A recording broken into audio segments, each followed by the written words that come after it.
Assalamualaikum warahmatullahi wabarakatuh.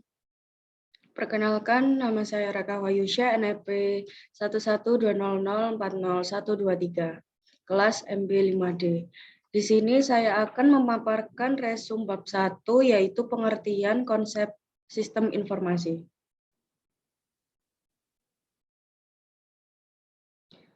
Yang pertama, yaitu pengertian sistem informasi. Sistem informasi yaitu terdiri dari dua kata, yaitu sistem dan informasi.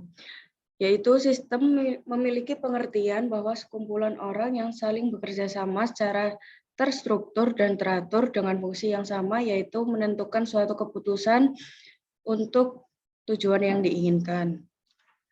Informasi yaitu hasil dari data yang diolah agar lebih berguna serta berarti bagi penggunanya untuk mengurangi ketidakpastian dalam proses pengambilan keputusan.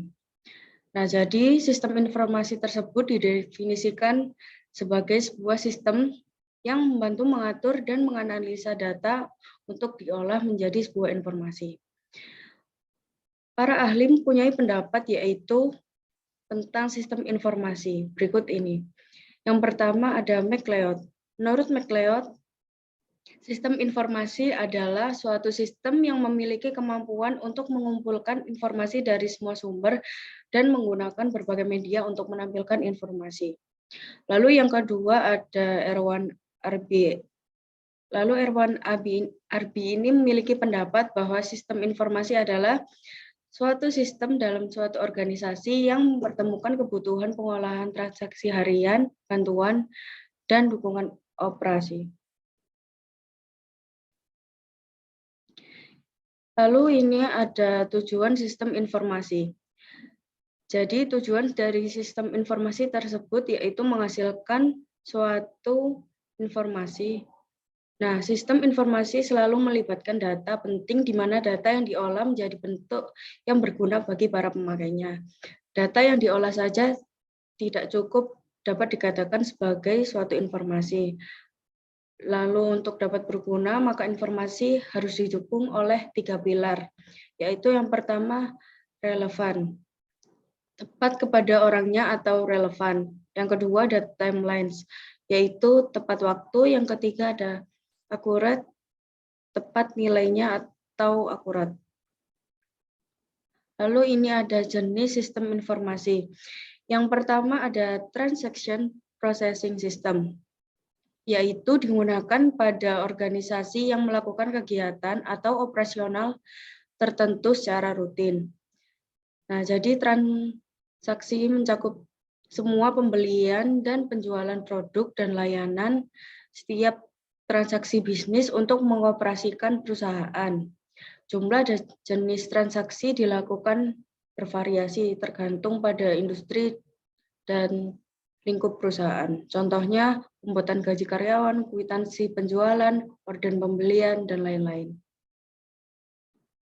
Lalu yang kedua, ada decision support system, yaitu sebuah sistem yang dibuat dengan tujuan untuk membantu manajemen dalam proses pengambilan keputusan suatu perusahaan.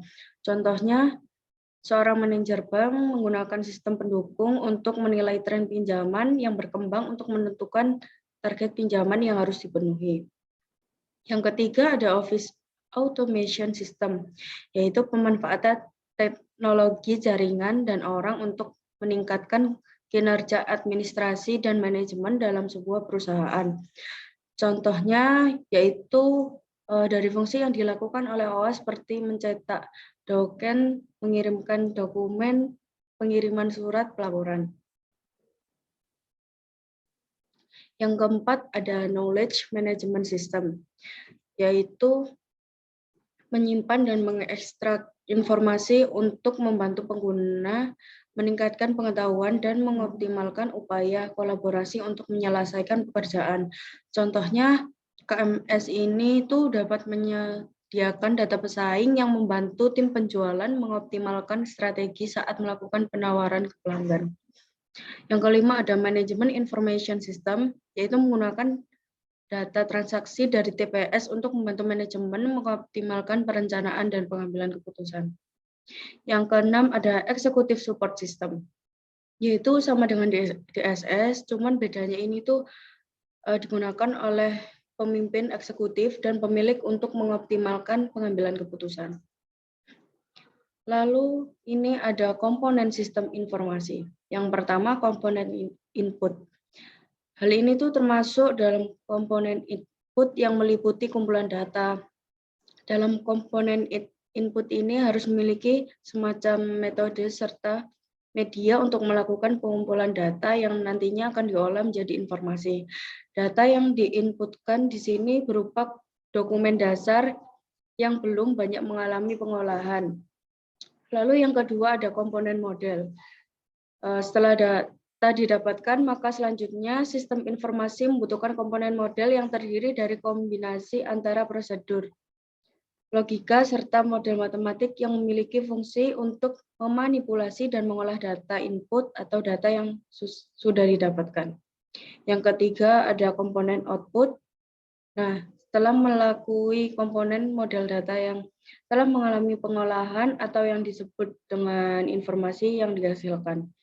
Nah, informasi yang dihasilkan ini sudah sesuai dengan yang diharapkan. Lalu yang keempat ada komponen teknologi. Teknologi menjadi sebuah alat dalam sebuah sistem informasi yang berfungsi untuk menerima input, menjalankan model, menyimpan data, mengakses data, menghasilkan output, hingga membantu pengendalian seluruh sistem. Lalu yang kelima ini ada komponen hardware. Komponen hardware tersebut itu merupakan salah satu komponen yang paling penting dalam sistem informasi yang termasuk hardware itu ada komputer. Terus yang keenam ini ada komponen software atau bisa disebut dengan perangkat lunak, yaitu media yang memiliki fungsi untuk melakukan pengolahan, melakukan perhitungan, dan melakukan memanipulasi data. Software memperoleh data ini, hardware untuk selanjutnya diolah menjadi sebuah informasi yang berkualitas. Lalu yang ketujuh ada komponen basis data. Nah, dari basis data tersebut memiliki arti, yaitu data yang saling berkaitan antara satu dengan yang lain. Kumpulan data ini tersimpan dalam sebuah software basis data. Software yang digunakan untuk mengelola basis data disebut dengan sistem manajemen basis data atau database management system. Lalu yang ke-8, ini ada komponen kontrol. Komponen terakhir ini dalam sistem informasi yaitu memiliki banyak faktor yang beresiko dapat merusak sistem informasi. Contohnya yaitu faktor yang dapat mengganggu seperti bencana alam, suhu, debu, hingga kerusakan sistem. Untuk itu, maka diperlukanlah sebuah komponen untuk dapat menghindari atau menangani kerusakan sistem. Komponen kontrol inilah yang bertugas untuk hal tersebut. Sekian presentasi saya. Kurang lebihnya mohon maaf. Wassalamualaikum warahmatullahi wabarakatuh.